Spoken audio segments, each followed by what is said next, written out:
Government sectors की जो schools हैं उनका तालीमी मयार और प्राइवेट स्कूल्स का जो तालीमी मयार है कितना डिफरेंट है सर? कि आज से कोई 40 साल 50 साल पहले गवर्नमेंट स्कूल्स बहुत अच्छा डिलीवर कर रहे थे। अब स्कूल्स भी कम हो गए। यहाँ तक है कि स्कूल्स का जो स्ट्रक्चर है हमारे पास वो भी उतना नहीं है। अगर बिल्डिंग के स्कूल मौजूद हैं, बिल्डिंग की मेंटेनेंस नहीं होती पर बच्चे अंदर बैठ के नहीं पढ़ सकते। पीने का पानी अवेलेबल नहीं है, जिनमें टॉयलेट मौजूद नहीं है। किसकी गलती है सर ये? गवर्नमेंट की जिम्मेदारी है ना कि जहाँ पर मुश्किल से 12 बच्चों की इन्वॉल्वमेंट नहीं थे और वहाँ 17-18 टीचर्स की अपॉइंटमेंट थी। बात क्या, मैं अपने स्कूल की मिसाल पहले दे दूं कि हमारे ईच क्लास स्मार्ट क्लास 2016 से कोविड नहीं आया, हमने 2016 में न्यू जनरेशन स्कूलिंग सिस्टम के अंदर टेक्नोलॉजी लेकर आए। क्या थी वो? IT। देखें, सिर्फ ब्लैक बोर्ड का दौर तो नहीं है ना। बिल्कुल। गवर्नमेंट स्कूल में तो आज भी ब्लैक बोर्ड है, दीवारें सिर्फ काली हैं और लिखा भी सही नहीं जाता। क्या समझते हैं पाकिस्तान में ऐसे स्कूल हैं, कराची में? पाकिस्तान में प्राइवेट स्कूल बहुत अच्छा काम कर रहे हैं। ठीक है, मैं आपको बता दूं, अगर डेटा चाहिए, विजिट करना है, मैं विजिट करा दूंगा। लोगों को नाम भी दे जाता है माफिया। इसीलिए कहा गया हमारे दीन इस्लाम में भी रिश्वत देने वाला और लेने वाला दोनों जहन्नम। अस्सलाम वालेकुम, उम्मीद है आप लोग सब खैरियत से होंगे और मैं भी बिल्कुल खैरियत से हूँ। आज की पॉडकास्ट जो है वो काफ़ी इन्फॉर्मेटिव होने वाली है क्योंकि आज मेरे साथ मौजूद हैं all Pakistan private school federation के मरकज़ी नायब सदर जनाब अख्तर अनाई साहब। कैसे हैं सर आप? खैरियत से हैं? जी बिल्कुल ठीक हैं, आप खैरियत से हैं? मैं बिल्कुल खैरियत से हूँ, अल्हम्दुलिल्लाह। सर बहुत बहुत शुक्रिया आपका, आप यहाँ पे तशरीफ़ लाए और आपने हमारी पॉडकास्ट में जो है वो उसके लिए वक्त निकाला, उसका बहुत बहुत शुक्रिया सर। जज़ाकल्लाह खैर। सर सबसे पहले तो मुझे ये बताएं कि all Pakistan private school federation क्या है सर ये, और ये क्या काम कर रही है? देखिए, जिस तरह से बहुत सी प्रोफेशनल एसोसिएशंस होती हैं जी मुल्क में, इस तरह से हमारी भी एसोसिएशंस की कैटेगरी में आती है, सोसाइटी एक्ट पर रजिस्टर्ड है। ठीक है। हमारा काम एजुकेशन को प्रमोट करना है इन द स्कूल। जो बच्चे जाते हैं स्कूल गोइंग, वो भी जो स्कूल गोइंग नहीं आउट ऑफ स्कूल है उनके लिए भी हम काम करते हैं। ठीक है। हमारी क्योंकि ऑल पाकिस्तान प्राइवेट फेडरेशन है तो फेडरेशन के मेंबर्स एसोसिएशंस भी होती हैं। बाज़ एसोसिएशन पूरे पाकिस्तान में सूबाई लेवल पर हैं, बाज़ डिवीजनल लेवल पर हैं या कराची सिटी लेवल पर हैं। इस तरह से पंजाब में बहुत सी हैं, तो वो तमाम बहुत सी हमारी मेंबर्स भी होती हैं। All Pakistan private school federation एक लार्जेस्ट फेडरेशन है थ्रू आउट पाकिस्तान। इवन हमारा कश्मीर में भी ऑफिस है, वहाँ के स्कूल्स भी हमारे साथ हैं। GB के अंदर भी है, पंजाब में KP के सिंध बलूचिस्तान के अंदर तमाम स्कूल्स हमारे मेंबर होते हैं। मगर इसमें कोई ज़बरदस्ती नहीं होती। जो बनना चाहता है, जो इस्लाह चाहता है, हम उसकी इस्लाह करते हैं, उनके साथ प्रोफेशनल कोऑर्डिनेशन करते हैं। तमाम स्कूल्स के जो मालिकान हैं और जो है वो ट्रस्टीज़ हैं वो सब आप लोगों के साथ शामिल होते हैं? अक्सरियत उनकी हमारे साथ रहती है, या फिर यह है कि इनडायरेक्ट वो हमारे मेंबर हैं क्योंकि वो किसी एसोसिएशन के मेंबर हैं, तो वो एसोसिएशन हमारी फेडरेशन के बोर्ड पर। ठीक है सर, क्या समझते हैं सर एज आ मरकज़ी नायब सदर और प्राइवेट स्कूल्स के हवाले से, क्या समझते हैं सर इन लोगों को नाम भी दे जाता है माफियाज का, और चले अगर हम इससे भी हट के बात करें तो सर क्या समझते हैं कि गवर्नमेंट सेक्टर्स की जो स्कूल्स हैं उनका तालीमी मयार और प्राइवेट स्कूल्स का जो तालीमी मयार है कितना डिफरेंट है सर? कितनी चीज़ें जो हैं वो हम मिस कर देते हैं गवर्नमेंट स्कूल्स में बच्चे और प्राइवेट स्कूल में उनको फुलफ़िल किया जाता है? देखिए, आज से कोई 40 साल 50 साल पहले गवर्नमेंट स्कूल्स बहुत अच्छा डिलीवर कर रहे थे। ठीक है। Day by day, year by year उनका मयार कम होता गया। ठीक है। और कम होते होते बल्कि स्कूल्स की नंबर ऑफ़ स्कूल्स भी कम हो गए। यहाँ तक है कि स्कूल्स का जो स्ट्रक्चर है हमारे पास वो भी उतना नहीं है, सेटअप उतना नहीं है। बगैर बिल्डिंग के स्कूल मौजूद हैं, बिल्डिंग की मेंटेनेंस नहीं होती। ये गवर्नमेंट स्कूल्स की बात कर रहे हैं आप? तो गवर्नमेंट स्कूल में अभी भी इस दौर में भी ऐसा है? जी बिल्कुल, हाल में बिल्कुल ऐसी बिल्डिंग्स मौजूद हैं जहाँ पर बच्चे अंदर बैठ के नहीं पढ़ सकते, और ऐसे भी स्कूल मौजूद हैं जहाँ बिल्डिंग भी अवेलेबल नहीं है। ऐसे भी स्कूल मौजूद हैं जहाँ पीने का पानी अवेलेबल नहीं है। ऐसे भी बहुत से हज़ारों स्कूल मौजूद हैं जिनमें टॉयलेट मौजूद नहीं है। इस तरह से अगर देखें, बहुत सी सहूलियात मौजूद नहीं है। यहाँ तक भी आप देखेंगे कि वहाँ ब्लैक बोर्ड मौजूद नहीं है। तो इस तरह के देखें तो वहाँ पर टीचर प्रॉपर ड्यूटीज़ नहीं करते। किसकी गलती है सर ये? देखिए, ये तो जो रेगुलेटरी बॉडी होती है ये तो गवर्नमेंट की जिम्मेदारी है ना, क्योंकि ये सूबाई सब्जेक्ट बन गया है एजुकेशन तरमीम के बाद। अब ये है कि सूबों की जिम्मेदारी है कि वो अपने तालीमी इदारों की निगरानी करें। अभी सिंध की अगर एग्जांपल लीजिए तो यहाँ पर भी रिफॉर्म्स तो हो रही हैं। पंजाब की देखें तो वो भी रिफॉर्म्स कर रहे हैं। बेहतर कहाँ की है, सिंध या पंजाब? देखिए, बेहतर पंजाब की है, मगर ये है कि जो पंजाब का स्टैंडर्ड आज से 30 साल पहले था या 20 साल पहले था, और इस तरह सिंध का लगाएंगे तो वहाँ का भी डाउन हुआ है। ठीक है। ये नहीं है कि पंजाब का अपराइज हुआ है और डाउन हुआ है।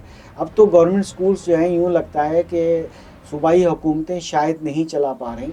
आपने देखा होगा कि वो एजुकेशन फाउंडेशंस को दे रही हैं, ठीक है, आउटसोर्स कर रही हैं। इस तरह से जब आप नज़र आता है तो फिर यहाँ तक अब आजकल चल रहा है कि वो प्राइवेट इदारों को भी दे रहे हैं। ठीक आपने है। देखा होगा कि गवर्नमेंट स्कूल्स को गोद लेने का रवाज चला था। बिल्कुल। अभी सिंध गवर्नमेंट ने भी मिनिस्टर्स को के हैंड ओवर भी किए हैं कुछ स्कूल्स, ताकि जिस हलके के अंदर कोई गवर्नमेंट स्कूल्स हैं तो मिनिस्टर अपनी ज़ाती दिलचस्पी लेकर उसमें कुछ काम कराएं। मगर क्योंकि हमारा निज़ाम ऐसा है कि जो टीचर्स मौजूद हैं वो सैलरी तो बड़ी बाकायदगी से लेते हैं, और उनकी सैलरी भी प्राइवेट सेक्टर के स्कूलों से, टीचरों से 4 गुना 10 गुना ज़्यादा होती हैं, जो स्कूल डिलीवर नहीं करते वो। जो स्कूल है ही नहीं। आपने खुद बताया कि ग्राउंड में खाली वो स्कूल की ना बिल्डिंग है ना कुछ है, कुछ भी नहीं है। किसी दरख्त के नीचे पढ़ते हैं बच्चे। तो उसमें भी टीचर्स अपॉइंट हुए हुए हैं। जी, गोस्ट स्कूल का नाम सुना होगा, बिल्कुल सुना है। गोस्ट टीचर्स का नाम सुना होगा। एक ऐसे स्कूल भी मौजूद है, एक कराची शहर में एक स्कूल था पिछले दिनों में कि जहाँ पर मुश्किल से 12 बच्चों की इन्वॉल्वमेंट नहीं थे और वहाँ 17-18 स्टूडेंट की टीचर्स की अपॉइंटमेंट थी। अब मुझे बताइए, एक बच्चा भी एक टीचर के उसमें नहीं आता, फिर ये गोश्त न कहलाएगा और क्या कहलाएगा। आपको मैं रूरल एरियाज़ की बात बताऊं, रिमोट एरियाज़ की बात बताऊं कि वहाँ कई टीचर्स तो ड्यूटी नहीं करते। अगर बायोमेट्रिक का सिस्टम निकाला तो टीचर्स की कोई यूनियंस भी बनी हुई होती हैं, तो वो ज़ाहिर है कि फिर उस चीज़ में सामने आ जाते हैं। तो हर गवर्नमेंट टीचर जो है वो कोई ना कोई साइड बिजनेस या साइड जॉब कर रहा होता है, तो उनकी पढ़ाने में दिलचस्पी नहीं होती। अक्सर आप मीडिया का देखा होगा कि जब प्रेस क्लब के सामने आके कुछ एहतजाज करते हैं, बिल्कुल तो मीडिया उनसे कोई सवाल पूछता है उनको नहीं पता के बारे में, तो उन बेचारों को पता नहीं होता, यानी कि स्पेलिंग तक उनको पता नहीं होती और उनको डेफिनेशन नहीं पता होती। अक्सर को तो जो है ना कौमी तराना नहीं आता। तो इस तरह की जब बातें देखेंगे कि उनकी फिर सलाहियतें कहाँ हैं, तो ये जब मामला होता है तो फिर गवर्नमेंट भी बाज़ औक़ात। तो इनकी हायरिंग कैसे होती है जब इनको कुछ नहीं आता, ये बताएं गवर्नमेंट आप। कोशिश तो कर रही है। अभी तो मैं अप्रिशिएट करूंगा सिंध गवर्नमेंट को, क्यों फर्स्ट टाइम पाकिस्तान में एक टीचिंग लाइसेंस इंट्रोड्यूस किया है और उसके अभी टेस्ट भी हुए थे और लाइसेंस अवार्ड भी हो गए हैं, और उन टीचर्स को ऑफर 16 ग्रेड में जॉब भी दी जा रही है। ठीक है। क्वालिफाइड टीचर्स, लाइसेंस याफ्ता टीचर अगर होंगे, दुनिया में लाइसेंस एजुकेटर्स को दिया जाता है, बिल्कुल दिया जाता है। एक अच्छी रीत कायम की है और जाहिर है कि तमाम सूबे इस तरह से करें। मगर बात यह है कि जैसे अभी टीचर्स, इतने टीचर्स, हज़ारों टीचर्स हायर किए गए सिंध के अंदर भी, मगर अगर ये लाइसेंस का प्रोग्राम पहले किया कर दिया जाता तो क्या ना बेहतर होता। अगर ये गवर्नमेंट ऑफ सिंध कर दे या गवर्नमेंट ऑफ पाकिस्तान कर दे कि जितने भी यूनिवर्सिटीज़ के अंदर एजुकेशन डिपार्टमेंट होता है, बिल्कुल होता है, मींस के जो बीएस प्रोग्राम डिग्री जो है वो एजुकेशन की फील्ड में करना चाहते हैं, उनकी जो सेमेस्टर फीस है वो गवर्नमेंट अपने फंड से पे करे, ताकि ज़्यादा से ज़्यादा लोग इसमें आएँ। कोविड के बाद टीचिंग में ज्वाइन कोई भी नहीं करना चाहता, क्योंकि टीचर्स की रिस्पेक्ट इतनी ज़्यादा रही नहीं है। आज तो बच्चा भी जो है टीचर की रिस्पेक्ट नहीं करता। शॉर्टेज ऑफ ट्रेन टीचर बहुत ज़्यादा है। उसको फुलफ़िल करने के लिए और इस पेशे में आने के लिए ये चाहिए कि यंग जो पढ़े लिखे अच्छे बच्चे होते हैं उनको डिग्री प्रोग्राम फ्री कराया जाए, तो इस तरह से ट्रेन टीचर्स डेवलप होंगे। जब ट्रेन टीचर डेवलप होंगे तो फिर उनकी अपॉइंटमेंट अगर की जाए तो वो ज़्यादा बेहतर होगी और मेरिट पे अपॉइंटमेंट होनी चाहिए। उसके बाद फिर ये है कि उसके नताइज बेहतर से बेहतर आएंगे। और अगर एडी प्रोग्राम भी 2 साल का अगर फंड कर दे गवर्नमेंट, वर्चुअल यूनिवर्सिटी को कह दे कि जी जो वर्चुअल यूनिवर्सिटी के 2 ईयर एडी प्रोग्राम में इंटर पास लड़की या लड़का एडमिशन लेना चाहते हैं, अपना career as a teacher adopt करना चाहते हैं, उसकी सेमेस्टर की फ़ीस जो कि 3-4 हज़ार महीना होती है और 18,000 रुपये मेरा ख्याल है या 20,000 रुपये जो है वो एक सेमेस्टर के होते हैं, वो गवर्नमेंट ऑफ पाकिस्तान दे या गवर्नमेंट ऑफ सिंध या सूबे की हुकूमत दे। इसका फ़ायदा क्या होगा कि आफ्टर 2 ईयर आपको कई ट्रेन टीचर मिलेंगे, और उस पर पाबंदी लगा दीजिए कि वो 2 या 3 साल जो है किसी स्कूल में प्रैक्टिस भी करें, जैसे अमूमन डॉक्टर्स का होता है। एग्जैक्टली। देखें, अगर हमने अपनी कौम के बच्चों को पढ़ाना है तो हमें अपने लिए डेवलप टीचर, ट्रेन टीचर भी पैदा करने हैं। अब आप देखें, हमारा जो ब्रेन है वो तो ड्रेन होता हुआ जा रहा है। अब जो थोड़े से नकम्मे होते हैं, बेकार होते हैं, नहीं कर पाते, एक्सीलेंसी नहीं है उनके पास, फिर वो किसी न किसी जॉब में चले जाते हैं, और सरकारी जॉब की तलाश तो उन लोगों को ही होती है जो बेचारे जो है वो अपनी मेहनत पे कुछ बेहतर कर नहीं पाते। सही है सर। अच्छा सर, एक सवाल ये है कि प्राइवेट स्कूल्स में जो है तालीमी मयार तमाम प्राइवेट स्कूल्स का सिमिलर है, सेम है, या उनके भी मयार में कोई फ़र्क है? देखिए बिल्कुल इस तरह से है कि मैं तो ये एग्जांपल देकर कहता हूँ, अक्सर जो भी कोई ख़बर आए या कोई बात आए सिर्फ स्कूल का नाम ले दिया जाता है, ये नहीं पता कि जी वो कहते हैं कि जी स्कूल तो कहते हैं कि जी आप कॉपियाँ भी हमसे लें, किताबें भी हमसे लें और ये करें और वो करें। नहीं, ये प्राइवेट स्कूल्स कहते हैं। देखिए तो ये सही है कि गलत है? एग्जैक्टली पॉइंट सुनिए ना। देखिए जब हम एक चीज़ को डिफ्रेंशिएट नहीं कर पाएंगे, हम एक ही लाठी से सब बात करेंगे तो दिस इज़ नॉट गुड। समझना क्या है, सबसे पहले ये समझिए कि प्राइवेट स्कूल्स कहते किसे। ठीक है। प्राइवेट स्कूल्स की कई टाइप्स होती हैं। Private schools not for profit भी होते हैं, जो किसी एजुकेशन सोसाइटी के एक्ट के मुताबिक रजिस्टर होते हैं, उन्होंने प्रॉफिट नहीं कमाना होता, ठीक है, और उन्होंने टीचर्स को सैलरीज भी गवर्नमेंट स्केल की देनी होती है। कभी ये किसी ने कोशिश की कि हम डिफ्रेंशिएट करके बात करें? कुछ स्कूल्स ट्रस्ट के होते हैं मगर प्राइवेट होते हैं। पेरेंट्स को शऊर नहीं दिया जाता कि आप जब प्राइवेट स्कूल सर्च करने जाते हैं तो पहले उसको पूछें कि उसकी इंतज़ामिया क्या है, क्या ये फॉर प्रॉफिट प्राइवेट स्कूल है या फॉर नॉट प्रॉफिट है। ठीक है, सही है। पहले तो ये किसी कम्युनिटी को चला रही होती है तो वहाँ जाना चाहिए, एडमिशन लेनी चाहिए, उनकी फ़ीस कम होती है। दूसरे प्राइवेट स्कूल्स कमर्शियल माइंड लेके आते हैं, वो प्रोप्राइटरशिप पर भी आप खुद एक फ़र्द वाहिद भी आप रजिस्टर कर सकते हैं स्कूल, आप एक पार्टनरशिप बिजनेस के तौर पे भी कर सकते हैं, आप प्राइवेट लिमिटेड के तौर पे कर सकते हैं। बहुत बड़े नाम हैं जो प्राइवेट लिमिटेड कंपनीज बनी हुई हैं और वो प्राइवेट स्कूल चला रहे हैं। अब आइए कि प्राइवेट स्कूल्स किन को सर्व करते हैं। मैं एक मिसाल दूंगा पंजाब गवर्नमेंट की, एक मिसाल दे सकता हूँ सिंध गवर्नमेंट की, कि पंजाब गवर्नमेंट ने आज से कोई 2-2.5 साल पहले ये जिक्र किया था कि हम 10,250 रुपये गवर्नमेंट स्कूल्स के बच्चे पे एक पे खर्च करते हैं। ठीक। दैट मीन्स कि वो एक कट मार्क आ गया कि 10,000 से नीचे वाले जो स्कूल प्राइवेट वाले हैं, इसका मतलब वो तो राह खैर में काम कर रहे हैं। अगर कोई 5,000 फीस में एजुकेशन दे रहा है और गवर्नमेंट जो है इतनी ज़्यादा पैसे खर्च कर रही है। हमारे सिंध के मिनिस्टर ने, सीएम साहब ने एक बार इसी तरह 20,000 से भी ऊपर की फिगर बता दी थी, और यकीनन इतना ज़्यादा खर्चा होता होगा। तो बात यह है कि जब गवर्नमेंट हज़ारों में पैसे खर्च कर रही है गवर्नमेंट स्कूल्स के एक तालिब इल्म पर, जिस तालिब इल्म की लर्निंग आउटकम आपके सामने है, उसका मयार तालीम आपके सामने है, प्राइवेट स्कूल्स जो बेचारे 3,000, 4,000, 5,000 में एक तालीम का इंतज़ाम करके बैठे हैं, रेगुलर क्लास हो रही है और एग्ज़ाम्स हो रहे हैं, बच्चे पोजीशंस ले रहे हैं, तो उनको तो अप्रिशिएट करना चाहिए। अब वो क्या कर सकते हैं, वहाँ पानी भी पीने का मौजूद है, वॉशरूम भी मौजूद है, पंखा भी मौजूद है, सब कुछ मौजूद है, मगर वो 2-3-4 हज़ार फीस लेते हैं। एक बार आपको याद होगा, आज से कोई 5-6 साल पहले कोर्ट्स में डिसीजन जा गए हुए थे जब 20% रिबेट देने की बात थी, तो उस वक्त भी ये कहा गया था कि जो 5,000 से नीचे फीस लेने वाले प्राइवेट स्कूल्स हैं उनके लिए एक रिलैक्सेशन कोर्ट ने दी थी, जो कि बहुत रिसर्च करने के बाद हमारी जुडिशरी ने ये काम किया था कि वाकई वो एक फलाही काम है, उनके ऊपर इतनी पाबंदियां नहीं लगनी चाहिए। अगर आप बात, अब सवाल जो मुझसे पूछा गया था, अगर आप वो सवाल इस मुताल्लिक था कि जी प्राइवेट स्कूल्स तो बहुत लूटते हैं, तो फिर तो ये तो सवाल सही नहीं है। हाँ, जो अपर क्लास को कैटर करते हैं, जो सर्विसेज देते हैं, जो 20, 25, 30, 40 हज़ार रुपये पैसे लेते हैं महीना, पोश एरियाज़ में लेते हैं, वो लूटते होंगे। वहाँ पेरेंट्स को भी तो एयर कंडीशनिंग चाहिए, उनको पेरेंट्स को भी सहूलियात बहुत चाहिए, ठीक है, तो वहाँ पर वाकई ऐसा होता होगा। मगर जब हम 5,000 से कम लेने वाले फीस की बात करते हैं, वहाँ तो हमें सलाम करना चाहिए उनको कि कम से कम वहाँ क्लास कंडक्ट होती है, तालीम दे रहे हैं, कोर्स पढ़ा रहे हैं, सब कुछ कर रहे हैं। लेकिन सर मेरा सवाल वही है ना, मैं मयार की बात कर रहा हूँ। अब आइए, वो तो लग्जरी की बात हो गई कि वो लग्जरीज दे रहे हैं कि नहीं दे रहे हैं। चलो वो लग्जरीज दे रहे हैं, लेकिन क्या उनका मयार वो है? चलें, अगर लग्जरीज आप दे रहे हैं आप दें, अच्छी बात है, आप वो फीस ले रहे हैं आप लें, अच्छी बात है, लेकिन आप उसके रिटर्न में जो तालीम दे रहे हैं, क्या वो तालीम आपने अपने स्कूल के बाहर एक बोर्ड के आगे अपने नाम के आगे लिखा हुआ है इंटरनेशनल, ऐसा ही है? क्या आप तालीमी मयार इंटरनेशनल दे रहे हैं? एग्जैक्टली। क्या वहाँ से निकला हुआ बच्चा इंटरनेशनली मयार के मुताबिक तालीम याफ्ता निकलेगा, या वही मुताबिक होगा सर कि जो नॉर्मल एक स्कूल, एक प्राइवेट स्कूल दे रहा है? देखिए बिल्कुल सही बात है सवाल। अब सवाल की या जवाब की दूसरी डायमेंशन देखिए।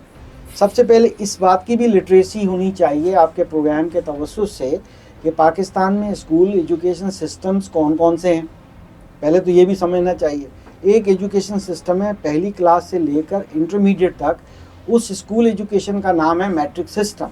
ठीक है, बिल्कुल है। हमें तो ये भी नहीं पता होता कि सिस्टम ऑफ एजुकेशन कहते किसे हैं। सही कह रहे हैं आप। अच्छा, अब वो मैट्रिक सिस्टम का जो फीस का स्ट्रक्चर है वो ज़्यादा से ज़्यादा 10-15 हज़ार से ऊपर नहीं जाता। और दूसरा एजुकेशन सिस्टम है जो कहा जाता है अपर क्लास के लिए है, जिसमें ख़ास तौर पर मिडिल क्लास के लोग भी 80s में शुरू हो गए थे ओ लेवल कराना। O level ordinary level full form है उसका, और वो कैम्ब्रिज बोर्ड जो होता है वो सिलेबस ही डिफरेंट है, वो सिस्टम ही यूके का है। Through British council local exam, international exam conduct होते हैं।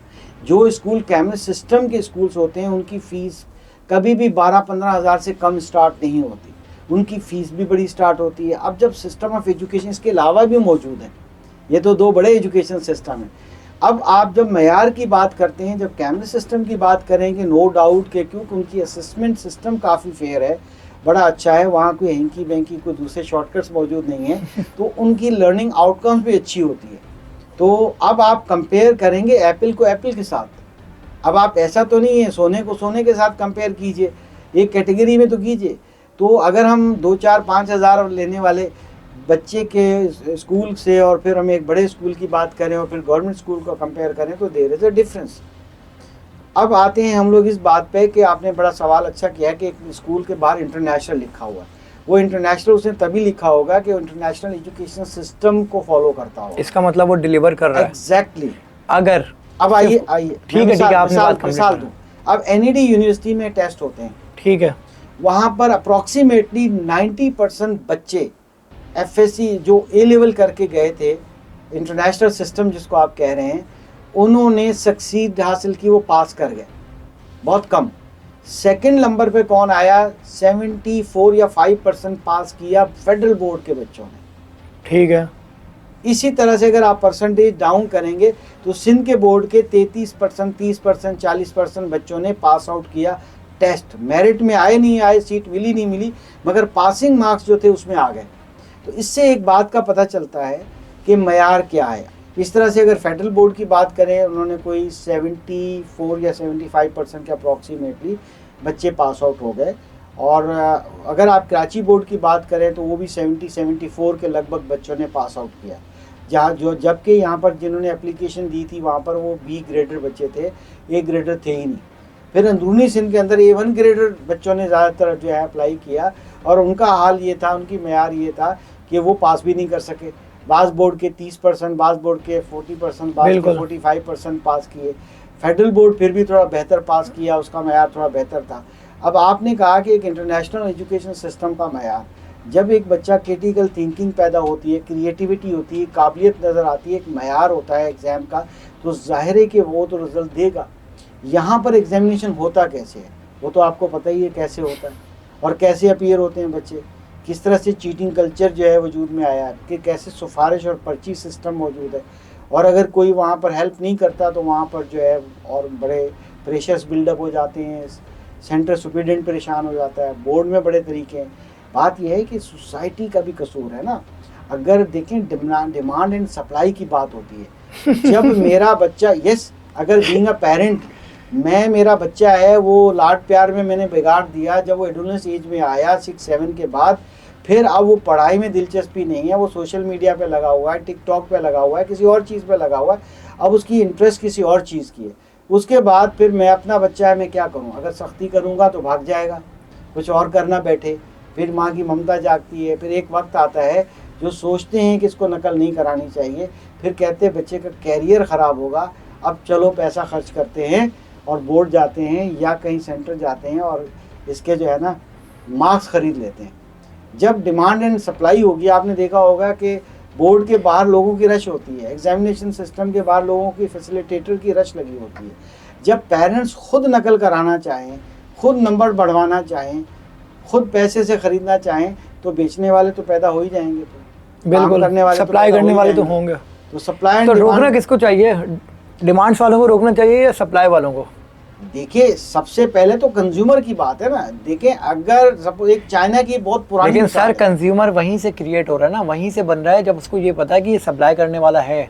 मुझे ये पता ही नहीं है कि मुझे ये पॉइंट है, ये कोई चीज़ है, ये यहाँ मिलती है, इसका कोई तसव्वुर ही नहीं है, तो मैं पैदा क्यों होऊंगा? देखिए, मेरे माइंड में ये ख्याल ही नहीं आएगा। हमने बच्चे को आगाज़ से, उसके ब्रॉडअप से लेकर, उसके तालीमी सिलसिले से लेकर, हमने उस वक़्त बहुत गलतियाँ की होती हैं बतौर पेरेंटिंग हमें आती नहीं, बच्चे का ब्रॉडअप पता नहीं है, उससे कैसे काम, बच्चे को तो हम जो है उठ के गिलास पानी का पीने, वो माँ, वो बहू घर में बहुत अच्छी समझी जाती है जो बच्चे को नवाले बना के खिलाती है, जो सुबह शूज़ के लेसेस बांध के बच्चे को भेजती है, कपड़े खुद पहनाती है। बच्चे को बैसाखियाँ खुद पकड़ाएंगे तो वो बड़ा होके तो बैसाखियों पे रहेगा ना, फिर वो पर्ची सिस्टम भी करना पड़ेगा। यहाँ तो पेरेंट्स होमवर्क करके दे देते हैं स्कूलों में। ये बहुत एक लंबी स्टोरी है। देखें, हम कसूरवार पेरेंट ही हैं। अगर पेरेंट, देखिए मैं चाइना की एक मिसाल देने लगा था। चाइना में एक मिसाल है बहुत पुरानी कि क्योंकि वहाँ कम्युनिज़्म था और ये सब कुछ था, तो वहाँ पर क्या हुआ कि शुगर जो है शॉर्ट हो गई। अब शकू के शुबात ये थे कि शायद दानिस्ता तौर पे हुई है। उन्होंने क्या किया, शुगर खाना बंद कर दिया। एक वक्त आया, डिमांड्स खत्म हो गई। अगर दूध की कीमत पाकिस्तान में बढ़ती है, आप दूध लेना 4 दिन छोड़ दें, जब ख़राब होगा ना उनका, वो खुद ही रेट गिराएंगे। बात यह है कि हमारे यूनिटी नहीं है, हम बतौर कौम जो बहुत वीक हैं, हम बहुत सेल्फिश हैं। सर ये इसका एक बड़ा अच्छा छोटा सा जवाब है, मेरा नहीं पता नहीं खैर बारह सही है कि नहीं है। देखें, शैतान ने कहा मैं बहकाऊंगा, बंदे बहके। अल्लाह ने कहा जो मेरा बंदा होगा वो नहीं बहकेगा, तुम जाओ बहकाओ। ऐसा ही है ना सर। अब माँ बाप, आप कह रहे हैं कि ये माँ बाप की गलती है, मैं मान सकता हूँ, चलें ठीक है भी, क्यों ख़रीद रहे हैं नंबर्स, क्यों ख़रीद रहे हैं मार्कशीट्स, क्यों पास करवा रहे हैं, लेकिन जिसकी ज़िम्मेदारी है उसने पहले, एक माँ या एक बाप है वो कह रहा है मेरा बच्चा फ़ेल हो गया है, तो किसी ने वहाँ से कहीं से आवाज़ तो दी कि यार तुम्हारे इतने पैसे लगेंगे, मैं करवा दूंगा तुम्हारा काम। उसके तो जहन में नहीं था, वो तो सर पकड़ के बैठे हुए थे कि हमारा बच्चा पास फेल हो गया। इन्होंने ऑफ़र की कि कोई मसला नहीं है, हम पैसे, आप पैसे खर्च करो, हम इसको अभी पास करवा देते हैं, इसका फेल सारी चीज़ हम चेंज करवा देते हैं। तो इनके दिमाग में आई ना कि अच्छा ऐसा भी कुछ होता है। इनके दिमाग में तो नहीं आई थी। आप मेरी बात समझ रहे हैं? मैं समझ रहा हूँ, अच्छी तरह समझ रहा हूँ। देखिए, ये बात नहीं है कि उनको जाके लास्ट में इल्म में आई पेरेंट्स को। मैंने मिसाल बचपन की दी। जब आप बचपन में से ही सिलसिला चल पड़ता है, ठीक है, तो वो ग्रेजुअली चलता रहता है, कंप्रोमाइज़ होता रहता है। क्या समझते हैं सर इस माफिया, इसको, ये अगर आप इसकी भी बात कह रहे हैं, तो क्या समझते हैं ये कैसे ख़त्म होगा सिस्टम? हमारी सोसाइटी में, हमारी सोसाइटी में हमें पेरेंट्स को शऊर आना चाहिए। नहीं आता सर शऊर। एक मिसाल है, जब नहीं आएगा तो मुझे बताइए ना। देखिए, इसीलिए कहा गया हमारे दीन इस्लाम में भी, रिश्वत देने वाला और लेने वाला दोनों जहन्नम में है। बिल्कुल है, दोनों बराबर के शरीक हैं। बिल्कुल। मैं किसी को प्रोटेक्ट नहीं कर रहा, मैं एक सिर्फ रियलिटी बता रहा हूँ कि बच्चों को देखें, एक छोटा बच्चा है, उस बच्चे को जब वो थोड़ा गेट से बाहर निकलने शुरू करता है तो बाज़ मोहल्लों में क्या कहते हैं, बेटा जाओ वो सब्ज़ी वाले से ये चीज़ लेके आ जाओ, धनिया ख़त्म हो गया, ये चीज़ उसको 50-100 रुपये देती हैं, तो वो जाता है, उसमें से कुछ चीज़ें लेता है, 10-20 रुपये करप्शन करता है, और 10-20 करप्शन जब करता है तो उससे अपनी पसंद की चीज़ ले लेता है। तो जब तरबियत का आगाज़ होता ही घर से है। बात यह है कि मैंने ऐसे केसेस देखे हैं कि बहुत से लोगों को नहीं पता, मुझसे पूछते फिर रहे हैं टीचर से कि बताइए कौन है, कौन ऐसे किसके ज़रिए काम करवाएं। हम कहते हैं भाई हमें तो पता नहीं। मैं तो ऑल पाकिस्तान प्राइवेट फेडरेशन की तरफ से हम पूरे के पूरे बड़े फेयर हैं, हम तो ऐसे कामों में नहीं पड़ते। अच्छी बात है सर। हम तो तबलीग करते रहते हैं कि जो गलत बात है वो गलत है। आप बच्चे को काबिल बनाइए, क्यों थ्योरी सिर्फ पढ़ाते हैं, क्यों रट्टा मार्कशीट लेते हैं। आज देखें, मैं तो आज हमारे स्कूलों में ये चीज़ें चल रही हैं प्राइवेट स्कूलों में कि प्राइवेट स्कूल्स वाले पेरेंट्स को पता है क्या बताते हैं कि आज 2025 है, आप ग्रेड 1 में, क्लास 1 में लेकर आए हैं बच्चे को, आपको आइडिया है कि ये 10th स्टैंडर्ड कब पास करेगा। फिर उनको बताया जाता है आप 10 ईयर प्लस करके बताएं। बाज़ पेरेंट्स प्लस भी नहीं कर सकते। फिर उनको बताया जाता है कि 35 में, अब 2035 में अगर वो पास करके 10th कॉलेज में जाएगा तो उसके पास कौन से स्किल्स होने चाहिए, कौन सी काबिलियत होनी चाहिए। आज 2 साल में आर्टिफिशियल इंटेलिजेंस रेवोल्यूशन लेकर आ गई है। बिल्कुल है। मुझे बताइए अगले 10 साल में तो काया बदलने वाला है। क्या आपके बच्चे की तालीम का जो सिलसिला है वो ये होगा जो गवर्नमेंट स्कूल में होता है, ये होगा जो आम स्कूलों में सिर्फ सर्टिफिकेट और मार्क्स लेने वाली बात होती है। आइए मिल के बच्चों को वो स्किल्स दें, SLO बेस्ड एजुकेशन दें जो स्किल फॉर द फ्यूचर हैं। और उसको अभी से ही तालीमी इदारों में स्टेम पे एजुकेशन दें, हैंड्स ऑन लर्निंग कराएं, प्रैक्टिकल कराएं। और अगर उसको कॉन्सेप्ट बेस्ड एजुकेशन नहीं होगी, वो बच्चे तो बर्बाद हो जाएंगे। कितने स्कूल जो है वो अभी इस वक्त जो है साइंस के हिसाब से और जिद्दत के हिसाब से अपने आप को रन कर रहे हैं, दुनिया के भाग दौड़ में अपने साथ साथ भाग रहे हैं, कदम से कदम मिला के चल रहे हैं? देखिए, क्या समझते हैं पाकिस्तान में ऐसे स्कूल्स हैं, कराची में हैं? पाकिस्तान में प्राइवेट स्कूल्स बहुत अच्छा काम कर रहे हैं। ठीक ये है, मैं आपको बता दूं, अगर डेटा चाहिए, विजिट करना है, मैं विजिट करा दूंगा। बात क्या, मैं अपने स्कूल की मिसाल पहले दे दूं कि हमारे ईच क्लास स्मार्ट क्लास है। 2016 से, कोविड नहीं आया था, हमने 2016 में न्यू जनरेशन स्कूलिंग सिस्टम के अंदर टेक्नोलॉजी लेकर आए। क्या थी वो? आईटी। देखें, सिर्फ ब्लैक बोर्ड का दौर तो नहीं है ना। बिल्कुल, गवर्नमेंट स्कूल में तो आज भी ब्लैक बोर्ड है, दीवारें सिर्फ काली हैं और लिखा भी सही नहीं जाता उसमें। बिल्कुल ऐसी है। हमारे व्हाइट बोर्ड होते हैं, मगर व्हाइट बोर्ड से बात आगे चली गई। आज का बच्चा डिजिटल पैदा बोर्ड होता है जो अल्फा जनरेशन जिसे कहते हैं, वो अल्फा जनरेशन आ रही है ना स्कूल में वन क्लास में, क्योंकि 2012 तक जो थी वो जनरेशन जी थी, और जनरेशन जी जो है वो आईटी स्मार्ट जनरेशन है। बड़े होने के बाद उन्होंने शॉर्ट कोर्सेज कर करके टेक्नोलॉजी सीख ली। आप समझ रहे हैं मेरी अच्छा, बात? ठीक है। यस, जो आज 22 साल का, 20 साल का या कुछ कम और बेस एज का बच्चा है, उसने कोई ना कोई स्किल सीखा। बट जो जनरेशन अल्फा जनरेशन है, जो 2012 से 2024 के दरमियान में पैदा हुई, जो आजकल स्कूल्स के अंदर Montessori KG class 1 class 2 class 3 4 में है, they are robotic generation, they are IT. देखिए, इनको आईटी से डील करना है, यानी कि आईटी से नहीं, एआई से डील करना है। बस सर करना तो है, लेकिन कर रहे हैं। एग्जैक्टली मैं आपको मिसाल दे रहा हूँ। आपने देखा होगा कि प्राइवेट स्कूल्स के अंदर टेक्नोलॉजी, आर्टिफिशियल इंटेलिजेंस पढ़ाई जाती है। ठीक है, पढ़ाई जा रही है ना, हैं ऐसे school? Yes, of course we are doing that thing. जो ठीक भी है। 5-6 हज़ार 7 हज़ार फीस लेता है ना, उस स्कूल में टेक्नोलॉजी पढ़ाई जाती है। सही है। उनको स्किल्स दिए जा रहे हैं, क्योंकि इन्होंने बड़े होके जब 2035 के बाद जब जाना है कॉलेज में, तो इनके पास फ्यूचरिस्टिक स्किल होने चाहिए, वो काबिलियत होनी चाहिए, सिर्फ डिग्री नहीं होनी चाहिए। आजकल आप थोड़ा सा नज़र दौड़ाएं, स्टडी करें, आप कई ऐसे बच्चे होंगे जो शायद पैसे दे के पास हुए या नकल करके पास हुए या जैसे भी हुए, मगर डिग्री उनके पास है, इंटर का मैट्रिक का सर्टिफिकेट है, मगर जॉब्स अवेलेबल नहीं है। स्किल या तो सीखें तब जॉब मिलेगी, या आज तो प्राइवेट सेक्टर में भी कितने तो सर ऐसे हैं जिनके पास स्किल्स भी हैं, सीखे हुए हैं, लेकिन जॉब्स नहीं है। Exactly. इतना फेमस हुए हैं सर, कुछ फूड स्ट्रीट्स पे जिनके कार्ड लगे हुए हैं, वो वहाँ पे कोई Exactly. फ्राइज बेच रहा है, पूछा क्या है, कहने लगा मैं इंजीनियर हूँ। उससे पूछा क्या, मैं इंजीनियर हूँ, मेरा ये है, मैंने ये सीखा है, यहाँ पे नौकरी की थी, कोविड के दौरान में ऐसा उनका डाउनफॉल हुआ, नौकरी ख़त्म हो गई, मैं अपने फैमिली को चलाने के लिए ये कर रहा हूँ। शॉर्टेज ऑफ जॉब्स हो रही हैं अभी। आप यकीन कीजिएगा, जो डिग्री याफ्ता इंजीनियर भी उनके पास जॉब्स नहीं होगी। इशू क्या है, मैं बताना क्या चाह रहा था कि मैं तो फिलहाल मैट्रिक इंटर की बात कर रहा हूँ कि मैट्रिक इंटर के इतने बच्चे बाइका चला रहे हैं, डिलीवरी बॉय बने हुए हैं। उसका रीज़न क्या है कि एक कागज़ का टुकड़ा तो उनके पास था, मैट्रिक इंटर, मगर क्या वो उसको कोई जॉब दे रहा था? नहीं दे रहा था। तो उन्होंने क्या किया, पहले तो पेरेंट्स ने बाइक लेके दी है, चलो ठीक है, पैसे भी शायद दे रहे हैं, बाद में उन्होंने पैसे बंद कर दिए, बेटा आप कुछ काम करो, निकलो बाहर। फिर काम तो और नहीं है, डिलीवरी बॉय बन गए, बिल्कुल, या कोई राइडर बन गए, या कुछ और करने लग गया। सारा दिन बेचारे बाइक पे यूं घूमते हैं। मुझे ये बताइए कितना मुश्किल है पैसा कमाना। बिल्कुल। अब यही तो है, यहाँ पर वो इल्म वो होनी चाहिए थे, काबिल बनना चाहिए था इनको, टेक्निकल स्किल्स आने चाहिए थे इनके अंदर। जो इनके अंदर हीरा मौजूद है, जो जैसे मल्टीपल इंटेलिजेंस की थ्योरी है, 8 किस्म की जानते हैं, उसको ग्रूम अकॉर्डिंगली करना चाहिए था।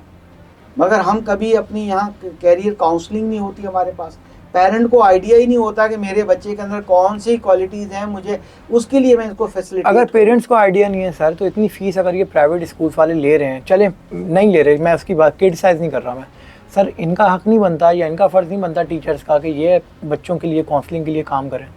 बिल्कुल हक बनता है। देखें, हर स्कूल में काउंसलर होना चाहिए। इशू क्या आता है कि जब गवर्नमेंट अपने पब्लिक स्कूल्स के अंदर 20-20 हज़ार पे एक बच्चे पे खर्च करती है, या 10 हज़ार खर्च करती है, जो 10 हज़ार से कम वाले प्राइवेट स्कूल्स हैं, वो कैसे काउंसलर को अपॉइंट करेंगे, कैसे माहिर नफ्सियात को अपॉइंट करेंगे?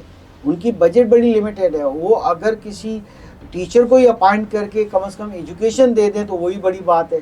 दूसरी तरफ पेरेंट्स की तरफ से एक प्रेशर बहुत ज़्यादा है प्राइवेट सेक्टर के ऊपर कि बच्चे को आप कुछ ना कहें, बच्चा हमारा लाडला है, उसको उफ भी ना कहें।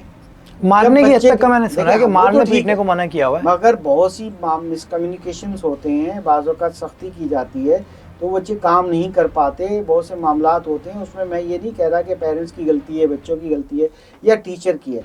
जो तरबियत का वो जो हिस्सा आज से 50 साल पहले टीचर्स के पास था, उस्ताज़ा के पास था, या किसी पड़ोसी का भी हक होता था कि अगर वो किसी के बच्चे को किसी गलत जगह देख ले तो वो उसको वहीं से पकड़ लेता था, बेटा आइए घर इधर।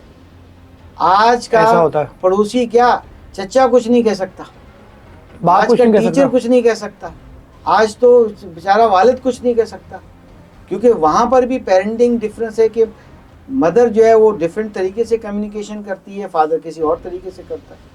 तो पेरेंटिंग के 4 बेसिक स्टाइल होते हैं और उसके अंदर यही चीज़ें डिफाइन की गई हैं। इस पर अलग प्रोग्राम करें, क्योंकि बात से तो बात निकलेगी, इन डिटेल बात की जा सकती है। अल्हम्दुलिल्लाह कोई मसला नहीं है मेरे लिए। बिल्कुल सर। आखिरी में सर लास्ट पैगाम, एक लास्ट मैसेज देना चाहेंगे तमाम, उसमें शामिल कर लीजिए तमाम अपने स्कूल्स को, प्राइवेट स्कूल्स को और पाकिस्तान की यूथ को, जो देखिए, जवान लड़के लड़कियां घूम रहे हैं या तालीमी मयार से महरूम हैं, तालीम से महरूम हैं, उनके लिए। देखिए, मैं तो जनरेशन Z को हमेशा यही मैसेज देता हूँ कि आप IT स्मार्ट जनरेशन हैं, आप एजुकेशन सेक्टर में आइए, वॉलंटियर ना आइए, आप सैलरी पे लीजिए, आप अपनी एजुकेशन के अंदर डिग्री लें और ट्रेन टीचर बन के आप आके अपनी नेशन को जो सर्व करें। आप जिस तरह करें, आप टेक्निकल वोकेशनल ट्रेनिंग सेंटर्स खोलें।